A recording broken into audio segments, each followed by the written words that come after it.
മലയാള സാഹിത്യത്തെ ശൂന്യതയിലാഴ്ത്തി വിഖ്യാത സാഹിത്യകാരൻ എം.ടി. വാസുദേവൻ നായർ മടങ്ങി. കോഴിക്കോട് ബേബി മെമ്മോറിയൽ ആശുപത്രിയിൽ ചികിത്സയിലിരിക്കെയാണ് മരണം സംഭവിച്ചത്. എം.ടി. വാസുദേവൻ നായരുടെ വിയോഗത്തിൽ ഏറെ വൈകാരികമായി പ്രതികരിച്ച നടൻ മമ്മൂട്ടിയുടെ പോസ്റ്റ് ഇപ്പോൾ ശ്രദ്ധ നേടുകയാണ്. മലയാളത്തെ ആത്മാർത്ഥതയോടെ സ്നേഹിക്കുന്ന ഏതൊരു മലയാളിയുടെയും സ്വകാര്യ അഹങ്കാരമാണ് എം.ടി. എന്ന രണ്ടക്ഷരം. അതുകൊണ്ട് തന്നെ നേരിട്ടറിയാത്തവർക്ക് പോലും ഈ വിയോഗം ഏറെ വേദന സൃഷ്ടിക്കുന്നുണ്ട്. എന്നാൽ എം.ടിയോട് ഏറെ അടുത്ത ബന്ധം കാത്തു സൂക്ഷിക്കുന്ന മമ്മൂട്ടിയുടെ കുറിപ്പ് മനസ്സിലെവിടെയോ ഒരു വിങ്ങൽ തീർക്കുകയാണ്. തൻ്റെ ഫേസ്ബുക്ക് പോസ്റ്റിലൂടെയായിരുന്നു നടൻ്റെ പ്രതികരണം. നിരവധി സിനിമകളിൽ ഒരുമിച്ച് പ്രവർത്തിച്ച ഇരുവരും സിനിമയ്ക്ക് പുറത്തും സൗഹൃദം സൂക്ഷിച്ചിരുന്നു. മമ്മൂട്ടിയുടെ പോസ്റ്റിൻ്റെ പൂർണ്ണരൂപം ഇങ്ങനെയാണ്: ചിലരെങ്കിലും പറയാറുണ്ട് എം.ടിയാണ് മമ്മൂട്ടിയെ കണ്ടെത്തിയതെന്ന്. കാണാൻ ആഗ്രഹിച്ചതും അതിനായി പ്രാർത്ഥിച്ചതും അങ്ങനെ അദ്ദേഹത്തെ കണ്ടെത്തിയതും ഞാനായിരുന്നു. കണ്ട ദിവസം മുതൽ ആ ബന്ധം വളർന്നു. സ്നേഹിതനെ പോലെ, സഹോദരനെ പോലെ അത് പെരുകി.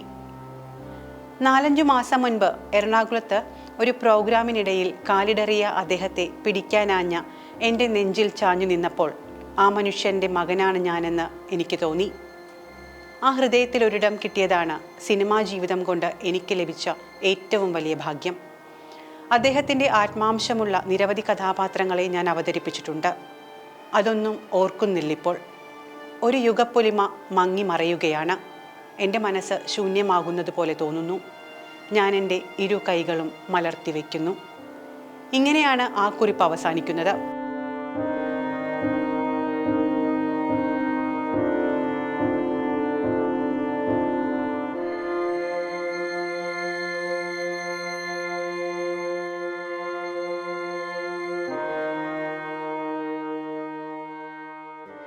മമ്മൂട്ടി പറഞ്ഞു വെച്ചതുപോലെ ഇത് വായിക്കുമ്പോൾ ഓരോ മലയാളിയുടെയും മനസ്സ് ശൂന്യമാവുകയാണ്.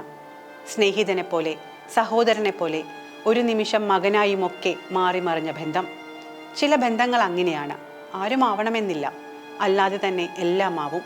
പാലക്കാടൻ കാറ്റായും വള്ളുവനാടൻ ജീവിതമായും ഒക്കെ നിറഞ്ഞാടിയ കഥാപാത്രങ്ങൾ നമുക്ക് സമ്മാനിച്ച ആ അതുല്യ പ്രതിഭയുടെ വിടവാങ്ങൽ നെഞ്ചകം പൊള്ളിക്കുന്നുണ്ട്. അദ്ദേഹത്തിൻ്റെ ഓരോ കൃതിയിലും എവിടെയൊക്കെയോ എം.ടി. ഉണ്ടായിരുന്നു. ഒന്നുകിൽ കാഴ്ചക്കാരനായി, അല്ലെങ്കിൽ കഥ പറച്ചിലുകാരനായി ഒക്കെ തീരുകയാണിവിടെ. ആർത്തിയോടെ വായിച്ചു തീർക്കാൻ പോകുന്നതൊന്നും എഴുതാൻ, ഇനി തൂലിക പിടിക്കാൻ ആ വിരലുകളില്ലെന്ന യാഥാർത്ഥ്യം കനലായി ഉള്ളിലെവിടെയോ എരിയുകയാണ്. എം.ടി. വാസുദേവൻ നായർക്ക് സാർക്ക് ന്യൂസിൻ്റെ പ്രണാമം.